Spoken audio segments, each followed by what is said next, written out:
Well, she just finished third grade. So back in the beginning of second grade, we noticed she was struggling quite a bit. And the teacher was having a lot of problems with her disrupting the class, outbursts, calling out. She was struggling with her reading, math, pretty much every subject. Yeah. So then beginning of third grade, we noticed there was still quite a bit. She could not concentrate for anything. Homework should have only taken maybe 45 minutes to an hour. She'd work on it from the moment she got home from school, stopped for dinner or a shower, and then went right to it till bedtime. I mean, that was most nights after school. Wow. It was a fight. It was a struggle for her. It was a struggle for me. So stressful. I mean, I have 3 children total, and I'm spending the entire night with homework for her. It was destroying her self-esteem, her self-confidence. She was alienating herself. And my pediatrician was like, okay, so she's been diagnosed with ADHD.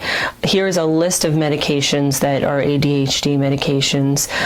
It's trial and error. So we could put her on one, you pick one from the list. It was like a roulette. We're talking a couple of years before we could even get her possibly regulated or helped in any way. She's 8 years old. I couldn't see her being on medication the rest of her life, or even 3/4 of her life, you know. I know medications do have their side effects and potential risks. Yeah. So although neurofeedback is recommended by the American Academy of Pediatrics, surprisingly few pediatricians ever recommend it.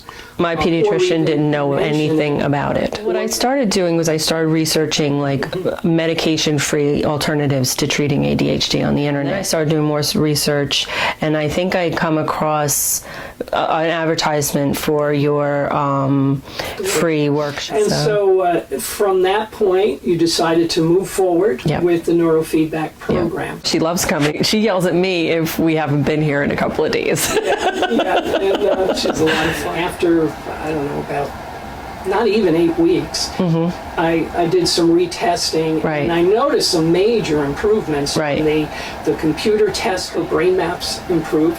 So then you came in about a week after that point, and tell us what the teacher said.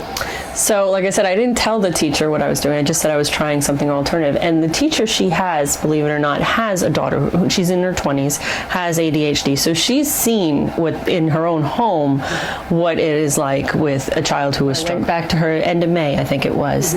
And she said the impulses have become very manageable. She rarely would call out anymore.